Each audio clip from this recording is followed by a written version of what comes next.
Bonsoir, bonsoir chers téléspectateurs qui nous suivent en direct sur Diaobé TV, la scène du Lumo. Avant tout, nous allons remercier le Tout-Puissant Allah qui nous a permis d'être ici ce soir sur ce plateau de Diaobé TV, la scène du Lumo, et nous remercions encore les fidèles téléspectateurs qui nous suivent en direct. Merci beaucoup. Donc, on weltanama, on jarama dendangal jodi benondaramen en direct sur la scène du Lumo d'Ouani Diaobé TV. En weltanto tous chers téléspectateurs be andiranta à chaque moment hibe jodi hibe ndara men hibe hedi men weltanto be men beydana be weltanade men yettay Allah mo andiranta ko kanko kadi wadi men permettre artugol do yettene laado meden Muhammadu sallallahu alaihi wasallam. Si iwi don yetten kilifabe diina kilifabe ada be andiranta si iwi e Allah e nelado ko kambe yette neneji men din e babaji men be andiranta ko kambe jibini ne i toppiti ha fotino fotini comme no men haliranno non comme no hirno don affiche non hande hari den jogi do émission mo fodden waddude enen e grand Thierno Kébé, donc mo andiranta ko enseignant ko patriote himo do e jeya do e commune Diaobé Kabendou, mais mo buri basade ka o jannata to hande ko kanko jogi den do en direct wonbe men do darde ha Kabendou e téléji mabbe walla jodi be no dara men YouTube, Facebook ma TikTok. Donc soyez les bienvenus. Donc on hedoto débat on men yewtiday do thème on nak hande ko politique local ko dum men wawata yewtude den jododi do e Thierno Kébé. Donc ko enen e makko waddata débat on yewtida e sengo ko avancinata en e leydi meden din pour ande plus particulièrement do e commune Diaobé Kabendou. Donc nasi wadi dun en salminay mo rek wayen fuddade yewtiden e makko. Donc bay ko dum don wayen addude grand Thierno men salminima. Voilà, assalamu alaikum. Auzubillahi min shaitanir rajim. Jama mi salmini population Diaobé on fop. Particulièrement directeur mon Saliou Zal. Voilà, donc il fallait remercier et surtout et vous encourager. Voilà, parce que c'est pas facile. Voilà, vous êtes des jeunes. Voilà, vous êtes des jeunes et qui se débrouillent, et puis surtout qu'on appelle des self-made men. Nous on ko yimbe andanta ko kambe watti hoore mabbe be yaltani école de formation journalistique, mais quand même ko wonno e wadde ko c'est à encourager. Voilà, et si mi yawti donc je vais profiter de l'occasion pour me madama féliciter et réussite Bacmao. Merci. Voilà, donc c'est un modèle de persévérance. Voilà, et de courage et de ténacité. Voilà, parce que anawawno accude wopa mais à Djokani ces privilèges là, tu as dit que tu vas sanctionner ton niveau et voilà, tu l'as fait et c'est un exemple pour la jeunesse. Kala ya do ha fala do accude rek yo andu ko échec wodi yo ça acci mais tant que acciane y a pas d'échec. Ok, merci chers téléspectateurs. Jodi benondarame en direct sur Diaobé TV, la scène du Lumo. Donc onon nandi ko Thierno Kébé haali kon enen hidi mo kadi ko haali do conférence ma eden wada mo rek remercier kadi e invitation mo andranda en invité mo wawno réseautude inna no be men nota ko be ceci et cela, mais kanko o wadani dum o wayi men notade do e plateau Diaobé TV, la scène du Lumo de Diaobé. Donc en waway do rek yewtudude e makko e sengo question ji makko. Donc grand Thierno ko men attuma tawlandade ko hombo woni Thierno Kébé. Sa nani Thierno Kébé hewbe ben ko dettata ko enseignant mal politicien, mais ko hombo woni Thierno Kébé. Bon, alors c'est un peu difficile parce que présentation de présenter Horemako. Voilà, on va le faire avec beaucoup d'humilité. Voilà, min ko Diaobé do mi jibina, voilà, ko do mi mawni, ko do mi jangi élémentaire après non mi yari ha Bakel. Voilà, de Bakel à Kolda, j'ai eu mon bac. Voilà, mi yari non université. Voilà, on a fait 2 ans, 3 ans là-bas après, mais Yalti, on a fait le concours. Voilà, pour aller enseigner. Voilà, actuellement, métier andé. Voilà, et j'ai fait la formation là-bas à Kolda. Et comment j'ai fait pour atterrir à Saint-Louis là-bas. Parce que d'habitude, il me ben si Yalti, dans les écoles de formation, souvent au village d'Itobe et à Tato. Voilà, et moi je suis sorti et directement je suis allé à Saint-Louis. Voilà, donc ce n'est rien d'autre que parce que je suis sorti major de ma promotion. Voilà, je suis sorti major de ma promotion. Et là, j'avais le choix de demander, quand on me fait là, dans toutes les régions et toutes les villes du Sénégal, sauf Dakar. Voilà, donc j'ai choisi d'aller à Saint-Louis pour sanctionner mon niveau. Parce que à université, il fallait que je continue ça. Et l'université était à Saint-Louis. Donc j'ai profité de l'occasion pour aller là-bas. Voilà. Ok, merci chers téléspectateurs qui nous suivent en direct sur la scène du Lumo Woni Diawbe TV. Donc enani ko kanko Thierno Kébé ko mo haali kon donc actuellement ko Saint-Louis ton on va de servir donc ko enseignant himo janna ton. Donc Thierno à part enseignement on ano jogi wutte goddo mo bornida ko dum woni politique ano wada politique et politique mo watta on nak parti hombo wonda. Bon, voilà, avant mes nattes de politique d'abord, voilà, on a toujours été des gens, voilà, des jeunes engagés. Voilà, on a œuvré d'abord dans les mouvements citoyens. Voilà, depuis l'université, maintenant nous avons affaire le syndicalisme là, voilà, avec le syndicat des étudiants, notre vice-président de l'association des élèves étudiants de Diawbe Kabendo. Après que nous sommes arrivés à Diawbe, voilà, nous avons créé un mouvement qu'on appelle Ma Commune, Mon Parti. Voilà, et dans ce mouvement citoyen là, politique héautorime. Voilà, parce qu'on avait au début on avait dit que la politique non. Pourquoi? Parce que les anciens politiques aux façons politique ça nous intéressait pas. Il y avait trop de choses malsaines. Voilà, on s'est dit que on va tout simplement adhérer dans un mouvement. Voilà, quand le PASTEF est venu, voilà, on a vers les années 2014 comme ça. Avec l'avènement du livre de Ousmane Sonko, on a lu le livre, voilà, on l'a fouetté, mais finalement, on a eu beaucoup de ressemblances dans nos idéaux. Voilà, on s'est dit que maintenant, pourquoi pas ne pas essayer de voir avec un parti les élections de 2019. Mais oui, il faut que partition on ne va pas rester comme ça et dire que nous sommes des citoyens sans participer au choix du président de notre pays. Voilà, c'est comme ça que nous avons et nous sommes entrés. Mais oui, voilà, nous allons choisir d'aller avec le PASTEF. Voilà, c'est comme ça que nous sommes entrés activement dans la politique. Mais voilà.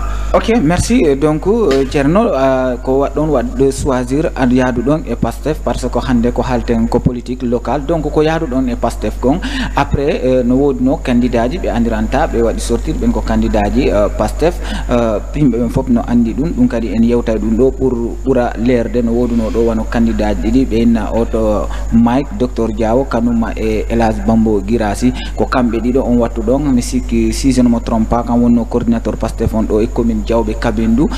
Donc il fallait ko wade soit entre Dr Mike kanuma e Bambo Girassi hari nakko Dr Mike pourri plaçade pour yette candidat PASTEF be ni ko enjou mouvement mugul magal an yahi wadi piji din fop ha Dr Mike acca be jetti Bambo Girassi ko honno dum honno réponse mo adantani. Alors voilà, connu affaire on a ni comme ça, maintenant dans le parti en 2017 on les élections législatives là, Ousmane Sonko gagne comme ça. On évolue en 2019, maintenant Johnny a dit que parrainage, nous avons voilà, connu même continuer avec le parrainage avec comment était le PASTEF, il n'y avait pas de moyens, voilà, on s'est cotisé entre nous, on avait des aides au niveau de l'extérieur aussi, parce que la diaspora de la commune encore a beaucoup contribué dans le PASTEF local ici, voilà, et là du coup, en ce moment-là, j'étais le coordinateur, qu'on a coordonner les activités là. Maintenant, mais jusqu'à 2019, on a vu ce qu'on a vu là-bas. Les élections là sont venues, maintenant il fallait aller aux élections municipales. Maintenant les élections municipales, qu'est-ce qu'on doit faire? Il était question de monter des cellules, puisque le parti, c'est un parti qui a ses fonctionnements, c'est un fonctionnement un peu différent avec les autres. Il fallait faire, voilà, on a fala do yo wonta candidat ko mais waɗa appel à la candidature appel au candidat à la candidature ɗum woni honno wiyami faala wonde candidat voilà mais ɗum non ko honno wada wona Ousmane Sonko wattama choisir wona coordinateur départemental wattama choisir wona goɗɗo wattama choisir ce sont eko cellule ji wonɗi ko base ɗin ko ɗin wattama choisir raison pour laquelle min waɗi installer ces cellules là aw ko noon min yaari il y a eu 3 pôles. Moi-même, j'étais candidat à la candidature. Docteur était candidat à la candidature. Guirassy, monsieur Guirassy était candidat à la candidature. Voilà, maintenant, ces 3-là, il fallait faire un consensus d'abord. Aux élections. Parce que, au dernier moment, maintenant, nous, puisqu'on est, voilà, on est jeunes, voilà, on voit que il y a nos aînés qui sont là et en tant que casquette de coordinateur, bon, je me suis dit que pourquoi pas mis au dernier moment, on ne va pas essayer de jouer d'abord ici à Diaoubé, trouver un consensus ici à Diaoubé avant de aux élections. Pour ma candidature, moi ma candidature on est là, c'est un wawi fotude et hakkunde nos aînés là mimi podon de ta et voilà et hay goto ton voilà parce que l'avenir est là devant nous awa ko non mais yari maintenant on a reçu de qui du national que il faut aller chercher des gens qui peuvent vous aider et à gagner vos localités. On a entre nous ici, voilà, on a fait des enquêtes. Quelle est la personne qui est bien positionnée entre Bambo et Mike? On est allé, mais on va photo voilà, mais on faut ici parce que j'ai appelé le docteur pour la négociation. L'autre Bambo Guirassy était consentant, donc encore diabouno pour négociation. Mais le docteur a dit que nous ne sommes pas habilités pour mener la négociation. Maintenant, oui, de toute façon, c'est un wadando négocier, même si on part au département là-bas, ce sera la même chose que négociation de sécurité.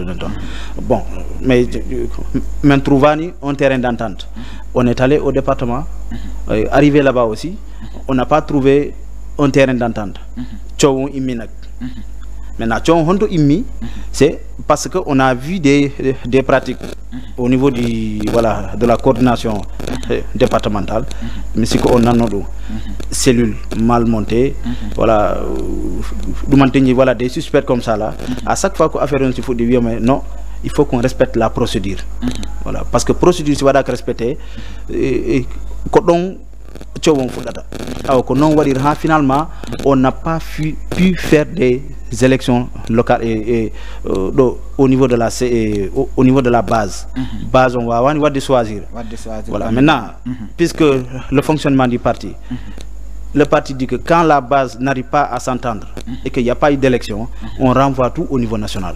Ça devient un contentieux. Alors que non, au niveau national, maintenant nous tous nous étions, on était suspendus. Candidat. Jusque presque, et candidature mandataire Sakiti Arde. Et finalement, au niveau national, quand tombe à d'animer la feuille du mandataire, voilà, on a dit que c'est M. Guirassy qui est le mandataire. Maintenant, les gens n'ont pas manqué de dire des choses sur moi. Non, andi cher a wadi point de presse do point de presse tawti kadi hari monsieur le maire Bambo Guirassy kanko hari ko natu de Pastef woni parce que menen grâce à toi nous avons connu ici le Pastef puisque premier jour ko be anodo habe higa je me rappelle très bien hari presque ko arrek goto wonno do Pastef joni ardi hano Mike kadi tawtama do Mike était mieux placé et wonugol candidat Pastef on mais ko point de presse ma on tawti ko anyodi ka wonno candidat à la candidature wonti accutuda nanganda Bambo on tuma sibe wawi ittude Mike be wadi oda dum don fop halama do tawti kadi point de presse mo wannoda on tuma himbe ben fo ko don be nagi wo men sa yawtayno do hari no be hala di n'importe quoi be yakko do wadi simi fala arta e mudum ha burta labude goto be anda ko honno dum do yarno puisque do fop no nanguno on don siko wonno ko trahison kan wadi trahir Mike wadi ari wadi installer Bambo pour o wawi tawede candidat Pastef parce que ari kanko wonani wala wona parti Pastef. Voilà, il y a pas eu de trahison. Andou, je te dis que le parti nous a lancé un appel. Nous avons reçu un appel qui nous disait cette phrase-là: allez chercher des généraux qui peuvent vous faire gagner ces élections-là. Vous, la majeure partie, on est jeune, on n'a pas d'expérience, on est inexpérimenté. Maintenant, en regardant la situation politique de la commune, Sandari no commune Wadirni, Bambo, c'est un ancien maire qui bénéficie, quoi qu'on puisse dire, d'une base, là où il est dans son quartier là-bas. Voilà. Donc nous regardons ici à Diaoubé ici. Docteur, il est à Diaoubé ici, mais il y avait plusieurs candidats à Diaoubé ici. Donc nous, dans ces conditions-là, on se dit que si nous perdons l'autre là, Bambo, à Kabendo là-bas, nous risquons de perdre une base là-bas. Et à Diaoubé ici, on ne va pas avoir un consensus ici. Maintenant, de ce que nous allons directement à l'échec. Directement à l'échec. Maintenant, il fallait avoir le courage aussi de faire la part des choses. Parce que c'était de gagner les élections. On nous avait demandé de gagner les élections. Et nous avons joué, parce que c'est la politique. Que politique tant même on est aïe donc presque ko en rôle ko do me fala quoi pour la bana himbe tout à fait. J'ai joué un rôle prépondérant, mais joué un rôle mo andanda ko rôle important, et c'est ce rôle là qui nous a fait gagner les élections ici. Parce qu'à un moment donné, il fallait voir la réalité.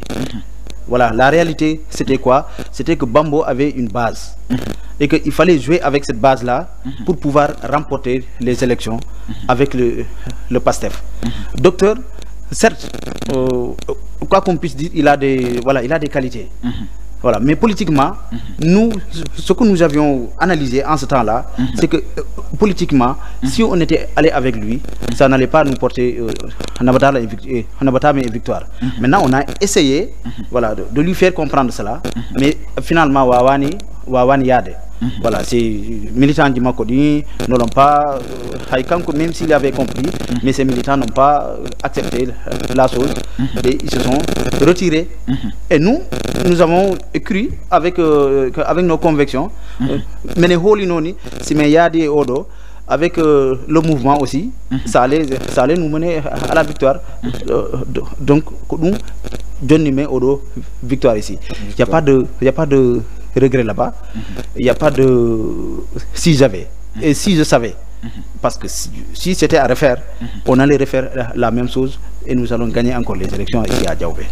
Ok, merci beaucoup chers téléspectateurs qui nous suivent en direct sur Diaoubé TV, la scène di Lumo. On diarama on weltanama onon fop wonɓe men e darde ɗo ɓen. Donc nani ko Thierno Kébé jaabi e gonɗo sengo kom parce que hari on temps ɗon ko kanko wonno coordinateur on. Donc si nous avons connu Pastef, c'est grâce à lui. Donc ko kanko wakkili ɗum ɗon ha men wawi andude Pastef, darnade Pastef ha no yarta ɗo ni, ha monsieur le maire Bambo Girassi o ari o tawa on ɗon parti Pastef o wawi gagnade oɗo élection mo andiranta ko o lamaniɗo ngol o wattuka yataninɗo. Mais ha joni en wawi artude rek e kanko Thierno Kébé wawen continde e yewtudugal makko ɗo e direct e Diaoubé TV. mi inni on rek ko kanko waɗɗen ɗo dalal en yewtida e makko inchallahu rabbi, landoɗen mo ko andiranta himɓe ɓen no wowla ɗum yaasi o ala ɗum e nanude, kanko kadi ko woni nande kon o wawa en ɗum ɗo laɓɓinande himɓe ɓen wawa famude anda eyi ko ni yaari ko ni kadi wawi yarude.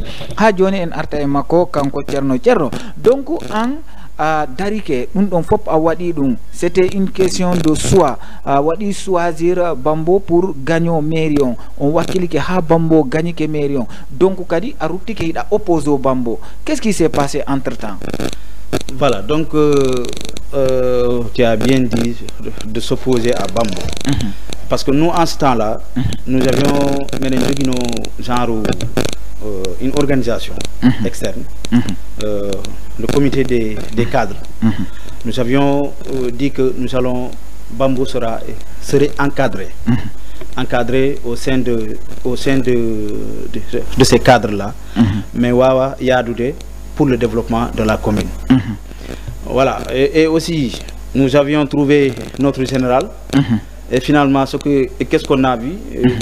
Notre général a tout simplement, après la victoire, voilà, on voit qu'il a tout simplement décidé, voilà, de entourer Horemako avec des personnes autres que les éléments de PASTEF, avec notre programme comme Guinocon, avec notre vision. Maintenant, en ce moment-là, il fallait faire le choix.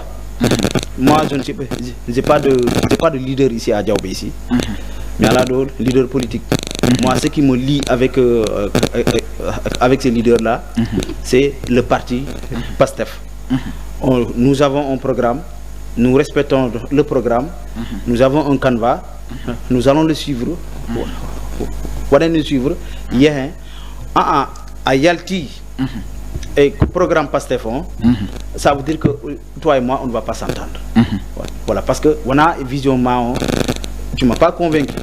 Tu es venu à Aroumen Taoudé dans notre Enderfort de Amende pour que nous soyons ensemble, on décide ensemble de Ok, Grand Thierno, donc est-ce que ala ko woni problème on réellement parce que menen nana do ko heewi ko addi ha wadda s'opposé parce que Bambo ko wannoma dig wonugol adjoint maire, donc way wadima dum dig haldudon ha moƴƴi ko dum wadi sa haaji tini hanima do nane o mo trahison minima wadda trahir Mike pour waddon Bambo candidat mandataire o wannoma dig pour wona adjoint au maire après nak o saltoyi dum ko dum wadi opposé da. Bon, donc on va s'éclaircir, on va éclaircir les entre le maire et moi, il n'y a pas eu de trahison. Seulement il y a eu une déception. On a dit qu'on a une trahison. Moi c'est on haldono nous hala. Yo hande par exemple mais jandi sande en daway dula goddo. Yehen ha préparer ha weta bimbi rek wiala mimi wawata yade to. Là, moi je vais me sentir trahi. Bambo on n'a jamais mais meda jodi da de makko me wiamo ko dundo sen gagnike ko dundo men fala wala sen gagnike on va faire un partage de gâteau. Le partage de gâteau ça n'existe pas dans le PASTEF. Moi c'est le PASTEF que je crois. Et que nous on idéologie ngo. Ça c'est ça que je pousse. Donc Grand Thierno koko himbe ben halta do kon fop anko afano wonde adjoint ko dum fop il y en a pas. Meda hebade hande meda hebade jango. Bambo ko ari kon pour me yewtuda. Mais oui nous sommes jeunes. On a de l'avenir. Nous préparons l'avenir. Mais avenir amé on nak ça dépend de la réussite du développement de Diaobé. Johnny ang sa ari awadi nous menen les patriotes nous ne ferons jamais l'objet de problèmes. On a mené à problème dans ta gestion. Parce que c'est en échange de rien du tout. Yimbe ben nak hali halalaji hewdi nak voilà minani goddi kono andi olof njaay ko wi ko sa yewa fu muy ag sa du mana du fa yag voilà dum woni hondo woyka an indemande ko kan wadi dum ko hewtata to an awawata hewtude ton wigol wana mi donc dum don be hali dum don. Donc moi je dis que il y a pas eu de trahison entre Bambo et moi parce que on n'a jamais signé quelque chose, il y a jamais eu de convention, il y a jamais eu d'échange ni on a calé n'en parlons même pas parce que je ne vois pas qu'est-ce qu'il peut me donner. Et quoi il a un jour de hata dum don et ouais la guité et moi je suis jeune agent de l'État. Donc il y a pas côté khalis dum do hay parce que j'ai entendu tout ça. Merci chers téléspectateurs, on weltanama onon jodi be no ndara men en direct sur la scène di Lumo du woni Diawbe TV. Donc enen nandi ko Grand Thierno Kebe ko mon xaali do ko e sengo gongo andiranta dum presque menen fop men nani dum himbe be fop dal nani dum e der Diawbe do ko be woni haalde kon ko kanko e monsieur le maire Bambo Girassi sai o wallitike mo ha o jettama kan wadama mandate Pastef ko fi o wawa après so wadama élire o jettamo o wadamo adjoint maire. Donc nak woni wonani en nani ko Thierno do kon kambe be meeda haldude dum be meeda yewtudude e gon on e sengo kadi. Donc Thier hande himbe ben fop hewbe no wadi ma idolatrice be yidi ma e sengo politique mo zoata on, mais en la plupart politique ma da on ko Facebook ko windugol publia commenta be na Thierno o wada so combattre, mais il n'est jamais sur le terrain. Kanko ko windugol ka Facebook rek ko tongo jotto mais wata présent ka terrain hono dum don yari. Voilà, je vais attendre mais on va continuer au affaire adjoint. Voilà, donc au début à la comme halde, mais il continue maintenant. Allah wadi, nous avons conquis le pouvoir, mais hebi le pouvoir. Et comme on a dit, pour être adjoint au maire, c'est pas le maire qui te nomme. Voilà, élection, ce qu'on appelle l'élection collégiale. Maintenant, quand le maire, lui, il est maire. Maintenant, j'ai le droit, une possibilité de dire que je suis candidat pour être adjoint au maire. Je suis venu, mais oui, mais on est candidat adjoint au maire. Mais il y avait des candidats aussi. Et ces candidats-là, on ne pouvait pas. Mais à tel point que ce serait même. Et ce qu'on te dit quoi, parce que on a vu un partage de gâteaux et maintenant regardez le patriote qui est en train de se voilà. Donc je dis que c'est pas d'ailleurs les élections ne m'ont même pas trouvé ici. Le can qui les élections pour les adjoints au maire là, je suis rentré et du coup on a continué de collaborer ensemble. On a continué de collaborer ensemble. Mais finalement, politique natini hakune ame. En ce moment-là, il n'y avait même pas de gestion, donc il n'avait rien commencé et on ne pouvait rien commenter. Donc, mon engagement, ça a toujours été un engagement citoyen. On est engagé dans la politique, on est engagé pour la cause de notre commune et de la population. Et ça, cet engagement-là, on va le faire. Tant qu'on a la possibilité, tant qu'on on va le faire. Je suis mis Hakone Diawbe et Saint-Louis, presque c'est 600 km. Voilà, et tu sais que je suis un enseignant. On a mis Djei Hore, on a nommé Fali Rayo, mi Imoto, mi Ara Diawbe do. Donc pour se lever là-bas, il faut prendre des autorisations d'absence. Autorisation d'absence, ça ne va pas dépasser 3 jours. Et avec des avec des justifications. Donc on est puisque Miwata Arde sur le terrain et je ne peux pas voir des choses anormales alors que Midowa de courager les bras. Je pouvais rester à Saint-Louis là-bas. Dire que voilà, je vais me la couler douce là-bas. Parce que là-bas il fait beau, hein. À Saint-Louis il fait très beau là-bas. Voilà. Mais maintenant la population de Diawbe je vais croiser mes bras. Mais ça je ne peux pas le faire. Parce que j'ai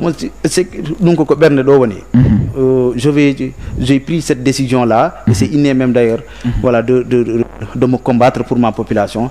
Ça je vais si j'ai occasion par exemple les aussi je suis jamais sur place, à la rencontre de la population, découvrir et voir ce qui ne va pas et je vais dénoncer parce qu'en ce moment là j'ai pas de pouvoir économique.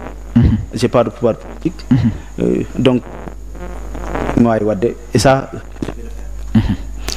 Ok, merci chers téléspectateurs. On jarama on weltanama jodi be no darama en direct sur Diawbe TV la sendi lumo de Diawbe. Donc enen nandi ko Grand Thierno Kebe o jaabi do conférence ma hakkunde Saint-Louis e Diawbe no woddi. Donc wona et puis kadi ko agent d'état wona no falira da non tadda cirkitoda wawa arde inna anko arayni wada do hunde 2 jours 3 jours ruttoda. Donc no ko jangugol won ton. Donc ko il faut lando permission sous préfet. Donc o ata à chaque instant yawgol no lando permission ko hatta mo arde.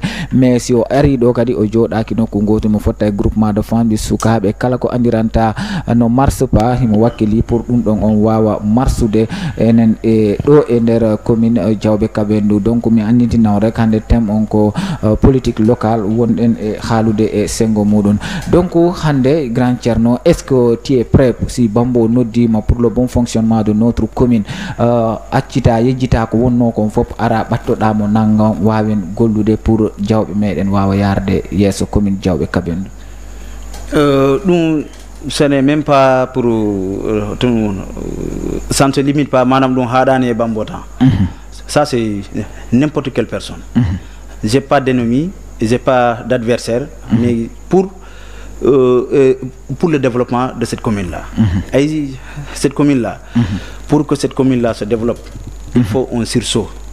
Yimbe ben ko mame wawa yejjidde hoore amen, ko mame wawa ko mame suusa sacrifice de hoore amen, yaafoden hoore amen pour que jango no bibbe amen ben no tanirabe amen ben no be wawi hejirde do be wona do taw ene difficulté ji hande di difficulté ji wonde vivre ni taw kanko jango taw kambe be wadando vivre.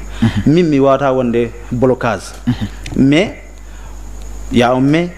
Voilà, pour le maire, on voyant nos wone wadde ni comme ça et le côtoyant, il serait très difficile quelqu'un parce que djikou ko wutte et djikou wona wutte. Voilà, on a ko e ko welanda yo ya boto dum wopato jommu no wayma halande halalaji weldi ni comme ça en heddo à la pratique. Pratiquons aussi yoni, voilà, la personne va rester là, voilà, de ce Djomunta no voilà, je suis tel, alors que nous c'est pas facile de collaborer avec ces gens de personnes là. Voilà, mais il n'y a pas de on donne dans la commune ici, on entend celui qui m'appelle sur le développement, je te réponds et nous allons travailler ensemble sans contrepartie. Ok, merci chers téléspectateurs. On continue et Grand Thierno pour yewtide mako. Donc Grand Thierno a wano do publication goto e Sengo Moussa Diawo. Donc wadda publication o men nani an hida porta plainte. D'ailleurs ko dum wadi o ma da absence woni asustano do arde ko dum wadi ha négocie da ha ko monsieur le maire Bambo sa nangi don ko tiidi ko kambe négocie on plainte mada don ha ko acca kon on tumasi wawda artude e nder commune Diawbe Kabendu o wadi kasi wawda sa artude do di vacances yo depuis ko lamino anko on plainte ko wanno kon awawani artude kon dum jabotoda e gon sengo non on plainte mo andiranta awada non bon mi nanani plainte franchement parlant mi nanani plainte mi do porta plainte wala mi yani papier on parce que tamet ça no hala plainte monsieur ko c'est un acte et nous montre que papier wonta kam papier on m'a jamais appelé au téléphone et pour me dire que plainte ma no wali do wala kare no plainte ma anandi dum fo c'est halalaji yimbe be andanta voilà, c'est difficile à répondre quand même, mais il y a jamais eu de plainte. Personne n'a hay goto meda wadde diligente manam hay sabu goto zwani sabu pour mi wawa artude Diawbe do parce que Moussa l'ancien maire il y a jamais eu de problème entre de problème personnel akune mak no andi gram men jottono be ni porta plainte ko Moussa portima plainte ko négociation wonda ko du wadi si tayi darta ha sani jour goto medi jodo dade men wobbe après be na idon wada idolatrice Thierno Kebe no porta plainte mo huli artude mo négocier pour maire di din walla mo donc on hiya joni so yawa do artude woni na ko bon moment artani e hewbe non kadi nangi do ko mum soit a andi malla andani kono dum ari do on bon moment dum no hale ko dum hadima artude Diawbe do ko plainte portada hida négocier pour si on acciama si wawa artude bon peut-être que voilà avec ton métier de journaliste normalement si tawno no ano fala hebde hen preuve ji c'est facile heɓa hen preuve parce que a landoto noon ko hombo porte e ni wontide hombo porte plainte on et ko honto porte plainte on honto plainte on waɗa déposé moi il n'y a jamais plainte meeɗa tawade e dow hoore en fi affaire je ne sais pas hakkude e Moussa Dia bon bok min mina nan ɗum meeɗa ɗum nande mais sikku quand même neɗɗo si portama plainte o noddete walla o jonne acte voilà mais je n'ai rien vu dans tout ça mi noddaka mi yani hay papier goto pour voilà wiyodo la miɗo porta plainte. Ok, merci chers téléspectateurs. Donc kadi laaɓi ha hande eɗen continue rek enen e Grand Thierno Kebe ɗo e Diawbe TV la sendi lumo ɗo Diawbe. Donc mi inni on rek koni yarata hay goto e moɗon wata looɓo hay goto moɗon wata anu Grand Thierno bientôt 2027 presque ka waɗugol wonugol maire manting élection campagne jonayni 2027 peut-être sa ɓe waɗa ɗum 2027 malla ko 2025 ɗo ɗum waɗete ha hande min nanani affaire goɗɗo no immini ton ko candidat donc monsieur le maire nak kanko o immini o holliri il est prêt pour un deuxième mandat donc ko honɗum waɗi ko hulu walla qu'est-ce qui s'est passé? Bon wona hulugol en andu chaque chose à son temps. Voilà sa daari Diawbe no wayri ni mi sikku kala wonɗo jeune et conscient no foti hulde quoi parce que mandat ji depuis que Diawbe waɗa commune en 2008 ha joni ni comme ça je répète mi haali Diawbe développement makko c'est au ralenti et immagol temps wigol falagol lamade lamagol temps pour le titre ɗum ɗon Diawbe mi sikku joni enen foti ɗum dépassude et no wodi ces candidatures et ces candidats et fantaisistes là yimɓe ɓen no foti ɗum wallinde ndara hula miijo ko honno waweten waɗirde ha enen taw en iway e oɗo situation parce que ko situation musuɗo wonden ɗo anduɗo mo anda o menen wonde e situation musuɗo o fewnuɗo le maire qui est là moi je crois que au lieu ɗo yo commencé de haalde affaire deuxième mandat il n'a même pas fait la moitié de son mandat il ferait mieux de s'occuper des problèmes de la commune parce que les gens souffrent et ala ko on ɗon souffrance ala ko waɗi ɗum ɗo si ce n'est que ko angal e pinal maɓɓe parce que pourquoi miɗo wiya angal pinal maɓɓe e andu ki e Jandis wongol maire wona cahan moi je viens de le comprendre wongol maire wona cahan et on ne peut pas être erreur ji ɓurɗi mawnide ɗi moy c'est que toi tu es maire en termes de planification a ala ko anduɗa e planification a janggani planification a andani planification mais Grand Thierno nane no fadore nane no fadore en arta en continue ni ɗo nane a inni premier mi landike ma ko premier ko docteur Diawo ko kanko ɓurno wadde habilité pour wona candidat joni a yeehi ha un certain moment wiɗanan an ko haɗi jokkon docteur Diawo ko par ce que généraux ji mon ni ɓen ɓe landike on ko il faut goɗɗo mo andiranta joguiɗo sensible malla wawɗo on wadde porté on daari noon on tawi Bambo woni no maire 5 ans e joni noon kadi sa ruttiki a inni Bambo ko ni e ni donc haray no waɗi contradictoire seeɗa e gon sengo ko wonɗa ɗon e non y a pas de cohérence gagner une élection et développer et faire développer une localité c'est deux choses diamétralement opposées ana wawi wadde tout welna ɗengal ɗayna yimɓe ha gagnoɗa kon Bambo ko ɗayno on joni wi non kon joni Bambo ko c'est un exemple que je te donne non ko bon parce que onon ko docteur Mike won ɓe wi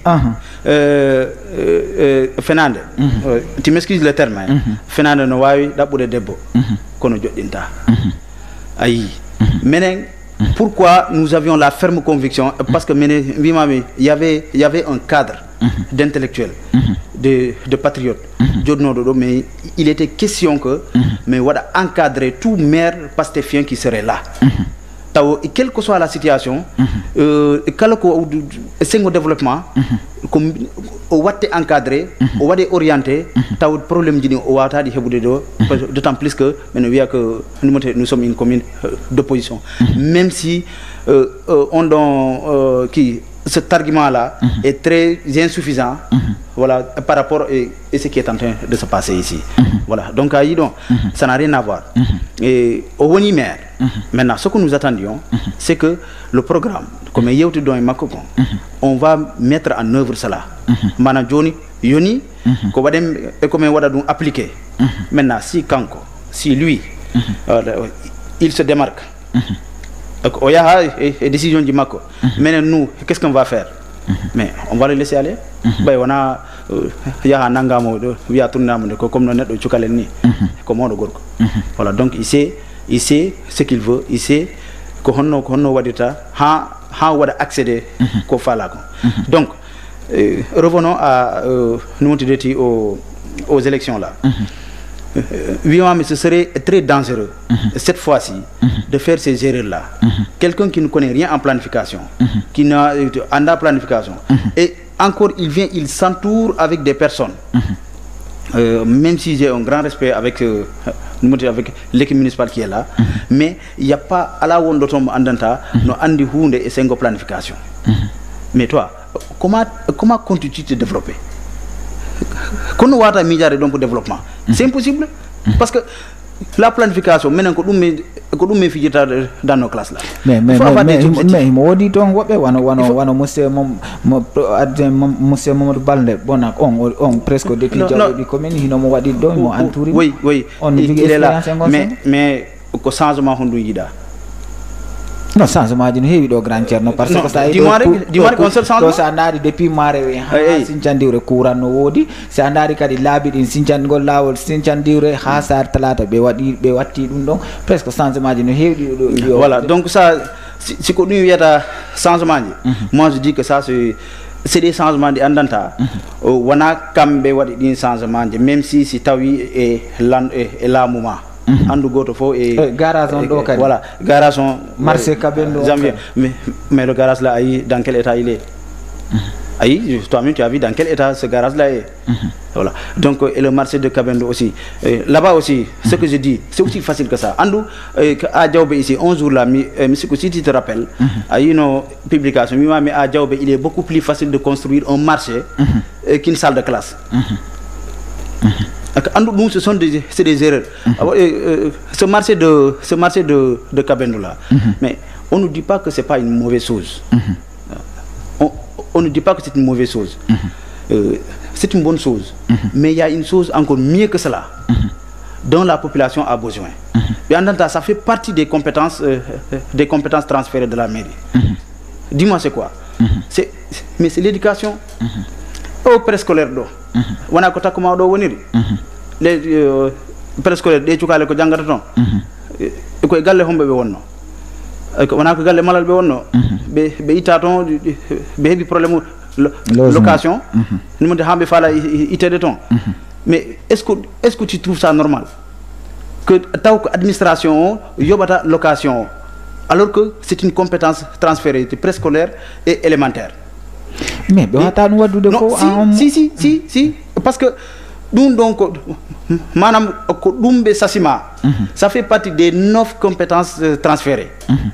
Dindo mom c'est obligatoire awata imade wiya anko lawol wiya neddo mi do maranima nyaltari alors que on botaki to ya marande mo nyaltari wonno mo botari taw non grand tier non fano rek parce que non la route ngol lawol ngo wonda wiide to e Sinchandiure c'est un projet de du FERA on go FERA addi on do voilà et qu'est-ce qu'on voit là-bas voilà pour simplement des titres comme ça jomu ya jetta de plaque wi molante winda do e inde makko on go FERA wadi on c'est un programme de l'État. Donc le qui la gare routière encore ici il y a une chose qui se passe ici nous hulbini ça c'est des choses que je ne sais pas si c'est vrai ou pas. Il y a des gens qui achètent ici des cantines ici. Ah mais non, comme tu imagines comment on est wawata qui tu m'excuses le terme nyakata famude ha ya dans un domaine public ya soda don. mais kono wata jijutu kadi grand cerno o ɗumantinɗo ko goɗɗo wona projet ɗumantin ko goɗɗo individuellement yewtide e mairie on ha on wawi darnude. C'est sur fonds propres. La gare routière. Ko fonds propre goɗɗo. Voilà, c'est sur fonds propres. Mais il y a beaucoup de manquements. Le conseil municipal, on a voté là-bas. Le conseil municipal, qu'est-ce qui a été voté là-bas? Il était question que gare routière, c'est le conseil municipal qui va construire la gare routière. On va construire des cantines. Sinon, il va mettre en location les cantines. Mais John non si kambe be ala mbudi ko be wada construire. Justement nak, mais cet argent là ça se cherche. Et kalisiji dum ko dabbete. A jota ko ni comme ça là wiya que ka nyengoto de ka mbudi ko dabbete. Dum ça fait partir de qui stratégie ji maire on ko wato jogade pour adda kalisi wala no dabbeta kalisi do. Mais regarde-moi ko jawbe ko mi woni halde do ko. Jawbe avec tous ces potentiels là. Comme on m'a dit au ce marché là, il y a tellement de potentiel inexploité. Madame, au potentiel que au marché que on potentiellement on doit exploiter. Joni wiya kadi ko yaltin par exemple un budget de 15 millions pour construire un autre marché là-bas. Mais je ne dis pas que c'est pas mauvais. Non, je te comprends. Voilà. Mais je vais te dire une chose. Donc, hande menen, kala ko way men hebude, ngul lamu monsieur le maire Bambodo, an hida tawa e fotif. Jabuda wala jabani. Parce que si andari 30% jeunes votani monsieur le maire à cause de toi. Parce que ko an dari habi dum hande se a rutiki ada hala dum do ada inna ko ni eni be gollande wadi no wonda expliquer ni donc menen men inna ko wadi foti fon puisque ko am noddi himbe ben am pousi himbe ben mi nata hay ko mi votani mo sa mais hewbe no do no votani mo monsieur le maire grâce à toi. Donc nak hande an hida ko a foti parce que no wonda expliquer ni donc dum fop hida anduno dum mais accuda don docteur Mike mal accuda don wobbe wiida are votanen odo andu au début mi wima je ne suis pas trahi mais j'ai une déception. C'est quoi la déception? Déception moi voilà neddo bettima voilà ko bette ko mi betta mi andano qu'on allait arriver là. Si mi anduno nous qu'on allait arriver ici que nous monter sur le côté du développement, ça allait être, j'allais réfléchir 2 fois. Mais autant que politique mendar non. Mais on a dit que politique après nous pouvons encadrer pour pouvoir faire ces réalisations là. Mais c'est par la suite que nous tous nous sommes déçus. On a été déçus. Voilà. Il faut le dire. Voilà. Maintenant dans cette déception là. Ça ne va pas nous empêcher, même si Imbébé si nous contaminons comme ça, mais il faut que les gens la sachent, que même si comme mais voilà,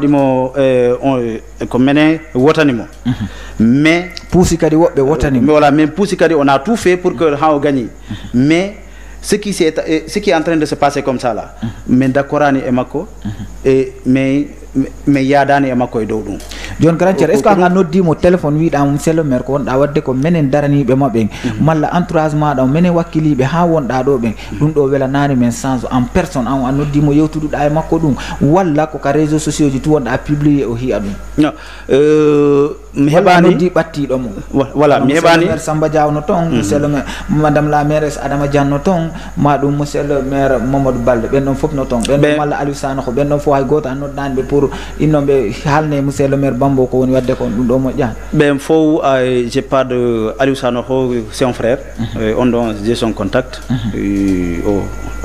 on partage souvent et même le secrétaire municipal on partage aussi au début on partageait mais il y a un moment donné bon affaire ça a coupé le maire au début on échangeait mais andu échange gongol gonga mabbe ko be halta ko a wada échanger neddo halnama ha jommu welnanama wiyama eyi mais le lendemain tu vas voir il va faire tout ce que nous monte de ko haldu don ko taw dum do et d'ailleurs il n'est pas obligé de le faire voilà parce que on simple le conseiller tu ne fais que conseiller maintenant l'application ko dirigeant on ko ondata hondu ko nubrumo wadde arranger o wada dum appliquer ay donc dum do nous en discutons. À un moment donné, on a rompu la relation parce que tout simplement, ce qu'on lui dit, voilà, il prend ça comme des attaques personnelles.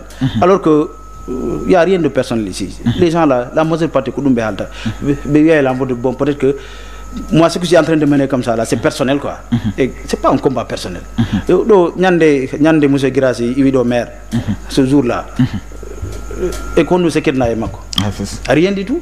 Voilà, donc il n'y a rien de personnel. C'est parce qu'il dirige tout simplement la chose publique. Aïe. Donc on va continuer sur ça. Tu as des insuffisances. À nos djugis manquement sur des et sur gestion et sur comment gouverner. Jeta kadi yimbe et voilà entouré autour de toi benanta ko amburi bendo. Mais en joni ko honno wawata hebide ballo. Non, ce serait quasiment impossible. Si yawti don kadile neddo ko mi halandama un leader ne foti hebude toute une intelligence de recherche. Non, grand cher, je ne suis pas d'accord avec toi. Parce que l'intelligence de recherche, monsieur le maire, à chaque instant, il y a présentement en France, il y a une collaboration, il y a un projet qui est pour je doute fort. Parce que ce n'est pas la première fois, mais il y a des publications de son chargé de communication. Oui, qui est, voilà, je ne sais pas qui ne vit même pas à Djaoubé, on a Djaoubé d'Odja ça. On a Djaoubé d'Odja, chargé de communication. Il n'est même pas de Djaoubé. Ah, donc, voilà, son chargé de communication, il n'est pas de Djaoubé. Voilà. C'est pas la première fois, mais il y a une publication, le maire voilà, est sur le point de voyager pour aller chercher des partenaires. Et en tant que, pour une commune, c'est des piliers pour une commune pour développer. Parce que les recettes, ça ne suffit pas, c'est largement insuffisant pour entreprendre des infrastructures. Anawawi peut-être correctement. Anawawi le personnel, voilà, faire des affaires courantes comme ça, mais tu ne peux pas engager des grandes infrastructures.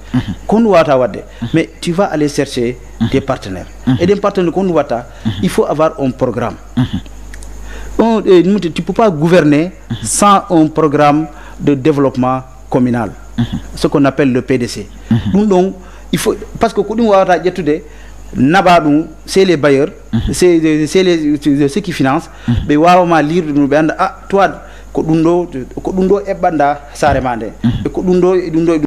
et tu le veux comme ça. Mais si toi tu n'as pas ça, Yagol aller non, il y a pas de faut para o joga ki non faut on ko ida no PDS ara mo jogi dum do non parce que mo tout récemment do invité do monsieur Sanoho ari do donc projet mo be addi actuellement ça be no ka mairie pour wadugol entretien wada commune Diawbe kaben don quartier ji dim fop per kala be ala courant pour be wada ça c'est un programme de la Sénélec. Ce n'est pas un programme de la mairie. Mais quand tu as eu maire, comme ça là. Mais moi, je père maire, comme ça. Père maire, no bokki et yagol d'abord gol yimbe, windugol d'abord. Ça y est, il doit mairie do. Tu demandes l'ando d'abe où est le programme de développement, où est le plan de développement, le programme de développement communal. Ce serait difficile. Ou bien si vous ce serait le programme de développement de l'ancien maire qui était là. Ou bien pire encore, moi, au planification, il faut identifier tes objectifs. Objectif du m'a dit, maintenant, qu'est-ce que tu vas faire? Tu vas chercher les moyens et les ressources. Moyens qui disent que matériel qui atteindre l'objectif. Mais kadi ana wawi dum wadde dans un calendrier awata wiide rek mino fala wadde dum mino fala wadde ko tuma falda dum wadde est-ce que dans 2 ans ou bien dans 3 ans ou bien c'est dans un mois ou bien dans 3 mois. Et la gouvernance locale ce n'est pas une chose wona ko hunde wadde tene tiaxan yimbe ben no foti andude d'ores et déjà que be ko be wiata do par exemple je suis une commune d'opposition ko dum be warano yimbe ben do. Oui, mais j'ai une pression parce que voilà le régime en place ici. C'est des explications Non, donc explication est normale parce que ça on est opposition pour travail, c'est tellement difficile. Attends, on va dessiner présentement nous venir ni commune pouvoir, mais hay un pouvoir donc taw e wona jawbe do tum fop ala ka woni marsude pour le moment. Non, pour le moment parce que le régime et pour d'abord pour le au programme Mouvement Halandinion, c'est-à-dire dire que je suis une commune d'opposition. Que je ne peux pas réaliser, je ne peux pas avoir de financement. Donc, n'est que tout n'est là. L'État a mis des programmes ici, ce qu'on appelle le programme là, le PACASEN, programme d'appui et communal et agglomération du Sénégal. Donc, programme c'est l'État qui a mis ça ici. Non, on a commune Fala Doyo, Hebata on don programme. C'est un programme qui a mis 130 milliards. 130 milliards pour 123 communes. Maintenant, on a nos Fala Doyo, comme nous belandima, il faut tout simplement avoir des critères. Il y a 8 critères pour accéder à ça.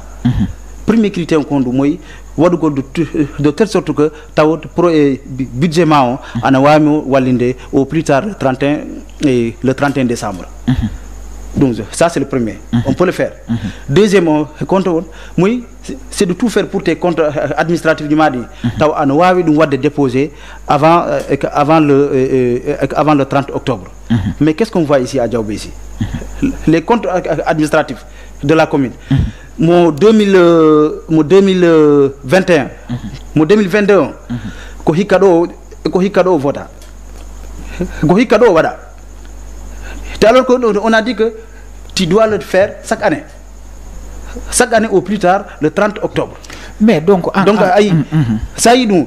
Et si toi, des choses là, voici ces points, remplir pour que un financement. En toi, tu n'es pas capable de faire ça. Et pour quelle raison? Mais grand Tierno, donc, comme on a expliqué,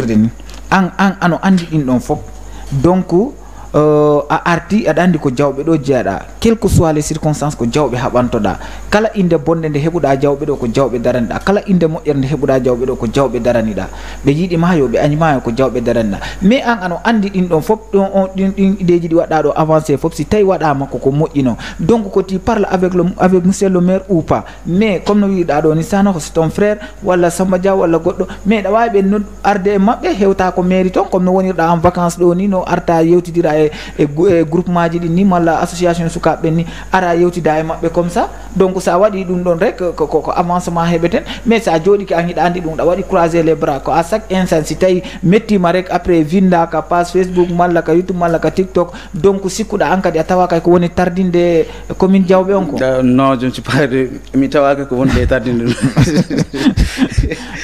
mais seulement andu il y a le français qui dit quand on t'écarte tu disparais. Donc c'est ça qui est là. Ah non, quand même écarté, voilà comment écarté. Non, moi je me suis jamais écarté. Non, non. Jamais de la vie. Jamais de la vie.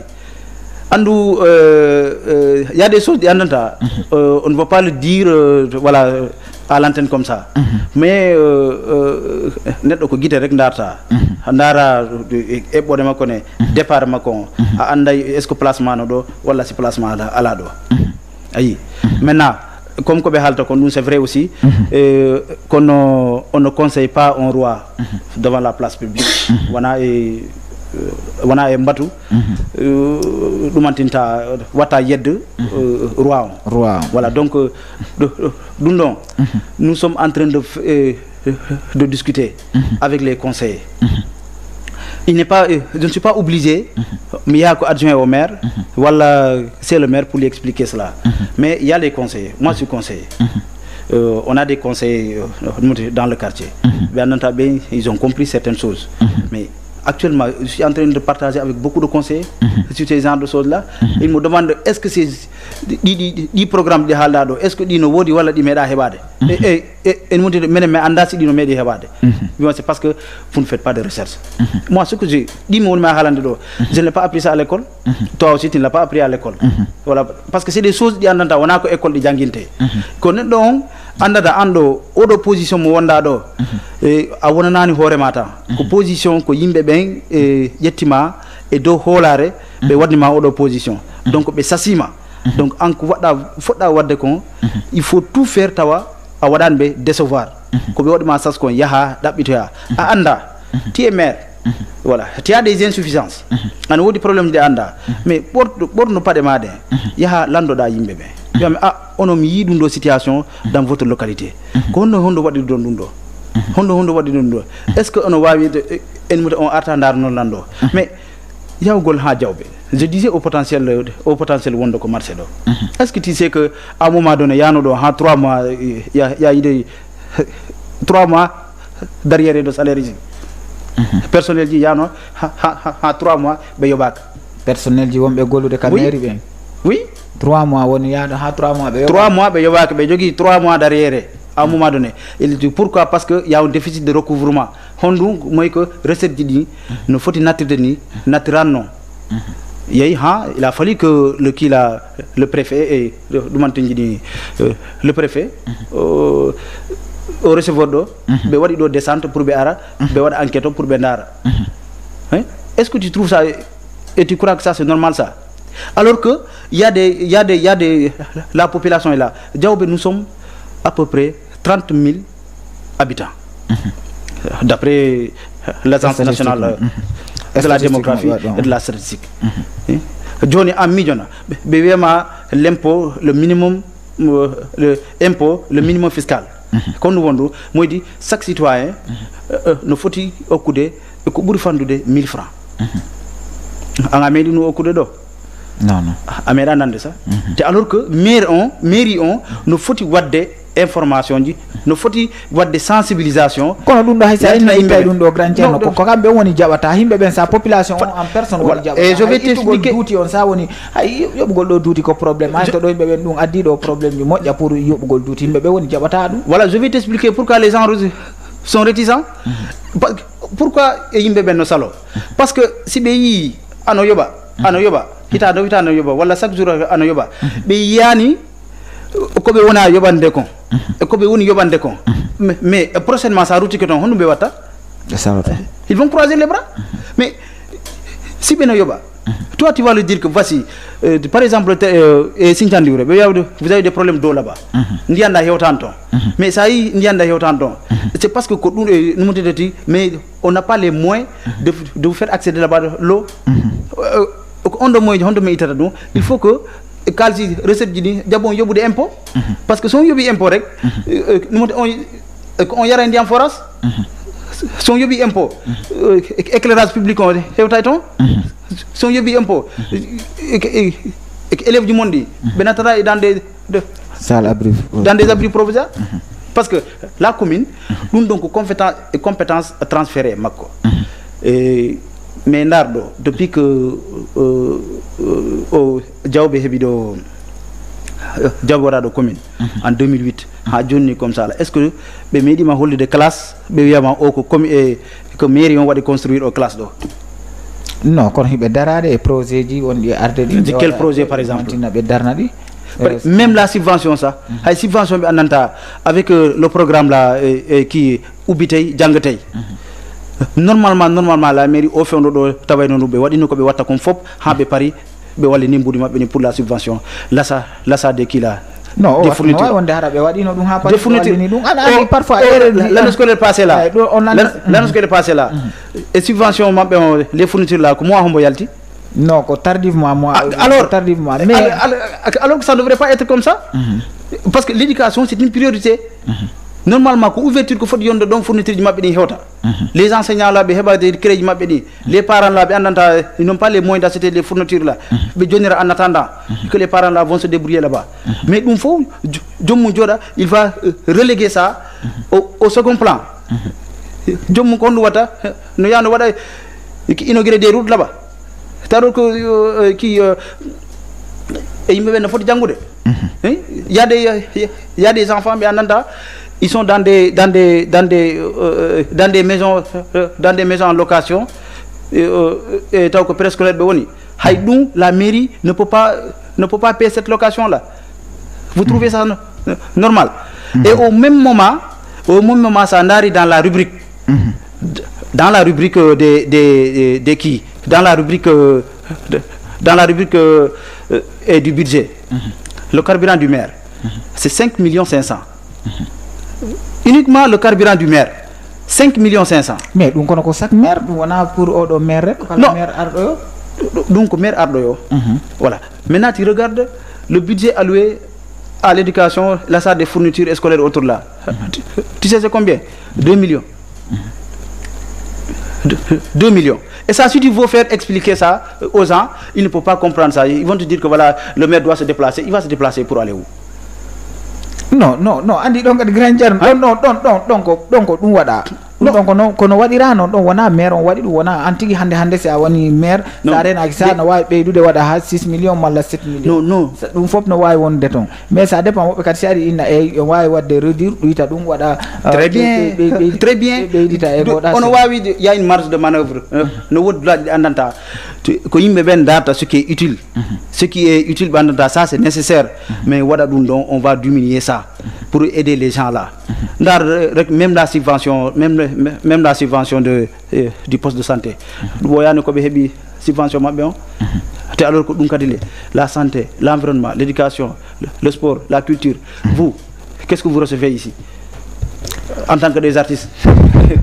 Merci chers téléspectateurs, jodi benondara men en direct sur la scène du Lumo. Donc l'émission tire à sa fin presque mais wadi 1h10 depuis men jodi do hariko 1 heure de temps. Donc on nani ko Grand Thierno wadi do développer ko. Donc en 3 minutes Grand Thierno awada no duma sa hubinani téléphone dans 3 minutes wadna en do développer. Donc en joni ko solution ji hondi wawda hide ko wayte wadede don wawen wadde clôturer émission meden. Voilà, moi les solutions que je vois ici ce sont des solutions presque dans toutes les mairies, les communes développées. Solution mais c'est la recherche c'est d'abord identifier nos objectifs. Il faut inclure l'inclusion citoyenne. Il faut population de toutes les couches, les artistes, les commerçants, l'éducation. Nous faut identifier les objets, les problèmes. Mais voilà donc sous forme d'objectifs. Et on va planifier ça. On donne planification. Il faudra l'avoir. De 1. De 2, pour les recouvrements là, les impôts là. Mais il faut envoyer un cabinet privé, un cabinet fiscal privé. Ara wallama s'il le faut ka yobay jommu o ara il va t'aider à recouvrir normalement les impôts. Tant que dum wadani en wawata wadde récupérer normalement nos impôts. Donc si yawti c'est aussi la recherche de partenaires. Parce que sans ce programme de développement communal là, tu ne peux pas aller devant un partenaire pour me convaincre comme ça. Parce que la possibilité des communes là sont très limitées. Seul le partenariat public-privé nous va yaltinde do. Ta wana wigol mais il y a des vacances et dire aux gens derrière ici que je suis allé mais d'abugol partenaire ji taw jom ko vacances yeyi dum non ko daynugol hore makko wona même daynugol population makko mais ko daynugol hore makko.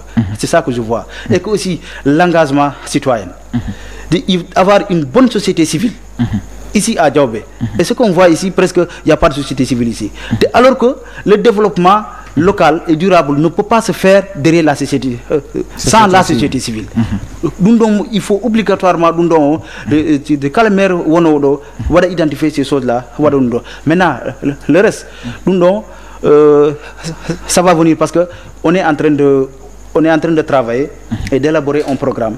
Inch'Allah, d'ici peu de temps, les gens, mais yaltinaïdou, et vous verrez que Diaobé, on a affaire on a ces petites boutiques comme ça là, il y a des moyens, on a on donne darja pour kalako yaden yo avec un bon programme, et que hunde et jungo yimbe be wa gagner des projets. Merci beaucoup chers téléspectateurs, l'émission tire à sa fin donc men nani ko Thierno Kébé khali do conférence ma ko plaisir molante do mole e joie wat gol mo recevoir do et plateau Diawbe TV la scène di Lumo do Diawbe. Donc nak nous excusons très fort comme woni men wawani hubbinde téléphone on parce que téléphone on hubbinanoma dum do wawtano halirde ni débatani ni expliquer ni ha himbe ben foppo nata ka hore mabbe be wawa famude ko wawa halede ko. Donc nak franchement haysten wodi wonno nyande go kadi en wawa artudude do e makko wawa en yewtudude. Donc grand Thierno télé on ko télé modon ko sukabe be andiranta ko kambe créé o télé do. Donc e der Diawbe do ha kabe ndu himbe ben wama ndarde si yawti don kadi ka réseaux sociaux ji YouTube TikTok Facebook himbe ben wama don ndarde. Donc dernièrement da modo e Diawbe TV grand Thierno. Voilà, moi je vous remercie et je vous encourage surtout au investissement mo wadon do et j'encourage votre directeur et je vous remercie surtout de l'invitation parce que Odo c'est une opportunité yimbe ben wawa yewtide population femme goddi dum comme ça et vous nous donnez l'occasion mais torani on yalla nabi dum yeso alla o ka on dole makko e fere makko pour nos affaires bourtinani ya ha taw jango mais nano surtout principalement dans des plateaux de télévision andanta ko télévision ji au niveau national. Voilà, merci beaucoup. Bon, pratiquement comme Salminta, ce sont mes collaborateurs, voilà, de la diaspora là-bas, surtout on est très suivi là-bas, et à Dogol avec mes collaborateurs à Diawbe ici, on certain, voilà, Oumar Baldé, et voilà, et qui les EPF, les groupements féminines, même Salminta, bon, il fallait qu'il voilà, mais tout simplement, je les remercie d'elle. Voilà. Ok, merci chers téléspectateurs qui nous suivent en direct sur Diawbe TV. C'était tout pour aujourd'hui. Donc merci grand Thierno, mais weltani ke mo moƴƴa e notagol men do e télévision Diawbe TV la scène di Lumo. Donc onon kadi téléspectateurs ji din mi sikki on fami e berkon famani e ko nanayno don e sengoji din e di question ji men wadi do déroulé durant au moment mo men wadi do émission on. Donc mi sikki dum don laabi ka ko e mon goto be andi ko honto foti e tolnorade. Donc franchement hari himbe no humpa parce que depuis au officiality ibe no dammi hande sa plus de 4 personnes no dina landi kenan si émission wada existé minimbe e émission wada existé. Donc men aray men wada do donc ko plaisir amen molante do mole wa gol wat go recevoir grand Thierno me weltanomo parce que ma mo invité kanko kado nami non men onon ko sukabe. Donc ko ni ko boji me wata yaade o modon télé me o wadani dun o accepté o way arde France ma ko plaisir molante do mole. Donc wona non ko résultat ko Mamadou Baldé Sare Balin. Donc weltanama DJ Duma e kala jodino don ndara men. Donc mi ñore pour o comment dole on yahire ko YouTube wadon abonné malla wadon abonné kadi ka réseau Kablas Bassirou Diaw. Donc parce que si tay on wadi ton abonné ko buri hewde konko don buroton men